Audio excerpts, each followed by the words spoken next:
Good morning, friends. My name is Adrika, and today's our story's name is A Family of Royal Descent. It is from the book called Tears of the Begum, which is written by Khwaja Hasan Nijami. So let's learn about the background of the story. Emperor Bahadur Shah II's family, who survived during the Ghadar, were very brave and had to flee from their killa. But some of them died, but while some of them survived. Khwaja Hasan Nizami, our writer, personally went to them and became interested in their survivor stories. He asked the survivors to tell them their heart-rending stories, and he wrote them in his book called Tears of the Begum in the eyewitness account. So let's start the story.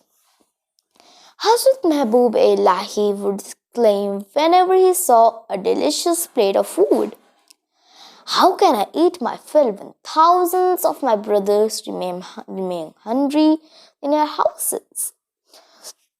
And when some new clothes were bought from him, he would cry out, "How can Nizam wear this when thousands of his brothers are shivering bare-bodied in front of mosques or open fires? First, clothe a few of them, then bring this to me." Those who claim to be disciples had to first look after the poor. Once it was bitterly cold in Delhi. Water began freezing in the vessels. I decided to find out how my less fortunate brothers were coping. I went to my friend's modest house in Delhi, in the area where many former Mughal princes who survived during the Ghadar lived. There was a hut of a prince next to my friend's house. It was said that the prince had a job in a cloth trader in the Sadar Bazaar but lost his job when the trader shifted to Kolkata.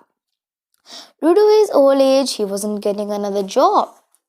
He had a wife, three sons, and a married daughter. But the daughter had come home because her husband was not good to her. So I leaned across the wall at my friend's house where I could see inside their house. There was a storeroom, gallery, and a courtyard. In the courtyard, I don't know if there was something inside the storeroom or not, but there in the courtyard, three boys sat covered in quilts and blankets, and a little heap of quilts lay in a corner on the courtyard. The mother's princess was making the bajra rotis on the tawa, while her daughter, who is married, was grinding chutney on the whetstone. One of the children asked, "Baji Jan, please give me some chutney. This roti is getting cold." The girl quickly gathered up some chutney and placed it before the children. They began to eat. Then the prince returned. He sat in the corner of the courtyard and bent his head low. The daughter asked him, "Abba Jan, I hope all is well. Why are you sitting so forlorn?" The prince replied, "Nothing to worry about, my daughter. I pleaded all day with people to give me a job, but none I found that I could support the family. And when I was in some way to our locality, I saw our unworthy son-in-law taken away by the police. He had cut off a prostitute's nose. And when I come to our locality, the Banyak grocer, whom we take our provisions on credit, very rudely asked me for his money. I was very humiliated. I think that God Himself would call me to Him, because then I would be relieved from these responsibilities." I saw that then the prince bent his head low and thought deep in his thoughts. I also saw that the father's words had a bad effect on the girl. Her tears flowed down from downcast cheeks.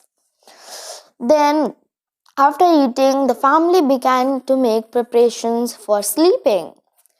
The mother princess covered the three sons with a quilt. But as the quilt was short, while the boys could cover themselves, the girl had to fold her legs to keep them under the blanket. The prince also had a quilt, and the mother had some blankets to cover herself. This was the way that once the royal family slept. Tonight, I was suddenly reminded of that family, which had to be kept anonymous. From this incident, I learned that there are such up and downs for life, and while some people are shivering in bare-bodied, no clothes to clothe them or no food to feed them, how can one enjoy worlds that pleasures the world has to give us? Thank you.